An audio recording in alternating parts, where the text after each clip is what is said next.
it's the most ambitious undertaking of the competition regulator to date. A report investigating the practices of the world's biggest tech companies and how they impact us here at home, both traditional media and you and me. Released on Friday, the report makes 23 recommendations on reforms to the way digital platforms operate, including changes to merger law, an inquiry into advertising technology agencies and a new regulatory framework to encompass all content-producing platforms. Well, for more, ACCC Chairman Rod Sims himself joins us live from our Sydney CBD studio. Rod, nice to see you there. Thanks very much, Tiki. Now, there's a plethora of recommendations, obviously.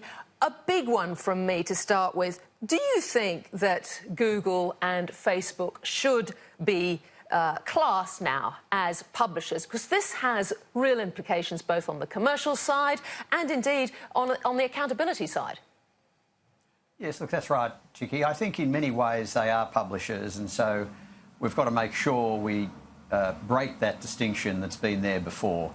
Really, you should have Google and Facebook being subject to very much the same laws that apply to traditional media.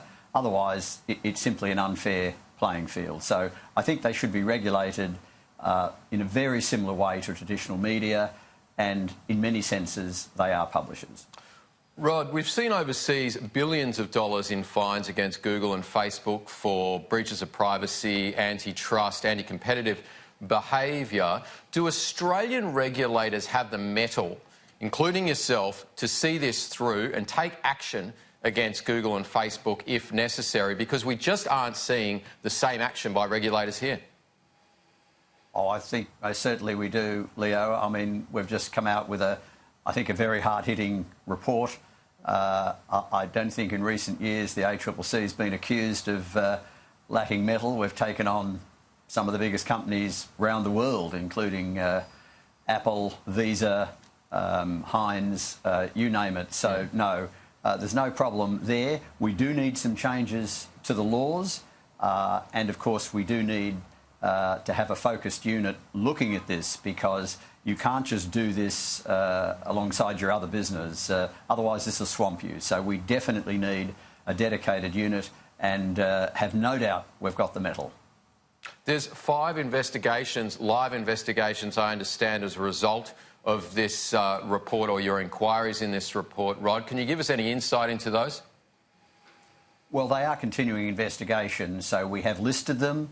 They are to do with location tracking, unfair contract terms, misleading behaviour. And actually, even though you might say that doesn't sound that interesting, these investigations go to the heart of the business model of Facebook and Google. I know in Tiki's introduction she mentioned that we're the competition regulator, we're also the consumer regulator. And it's that interaction between the platforms and consumers that really has a large part to play in making sure we get appropriate behaviour by Facebook and Google, and more competitive behaviour. So consumer law can influence competition law. To clarify a point from the report on Friday, Rod, will media companies actually get more revenue from Facebook and Google as a result of this, especially in terms of this code of conduct they have to draw up with the digital platform operators, or the digital platform operators have to draw up with them? The answer is yes. And let me just clarify something. The trouble with codes of conduct being used as a term is sometimes we've got codes that are voluntary, unenforceable, or if you can enforce them, there's no penalty. Like the Food and Grocery Code, you can breach it, but there's no penalty. The code we've got in mind here is exactly the opposite. It's compulsory. The ACMA can determine, impose a standard if it doesn't like the code that's been put forward by the platforms, and it's enforceable with very large penalties. So this is a code of conduct with complete teeth, unlike some of the others. So I just don't want it captured under that general heading where many codes of conduct are fairly useless. This is just the term you must use under the Act. The one we have in mind has enormous teeth. Rod, you didn't go as far as recommending a breakup of any of the big tech companies. You don't see that as required? Not at this stage, Tiki. The problem with the breakup is twofold. One is if you go down that path, it will consume everybody's attention when really there's all these other measures we should be getting on with. Secondly, these are businesses operating in markets where often only one player dominates. They sort of tip to one player, to use the jargon. And if you break them up, you don't know whether one of those broken up companies will then come to be dominant again, and you've achieved nothing. So we've identified a whole range of harms here and a whole range of measures to address them, and we'd really like the focus to be on that so we get some tangible, quick change.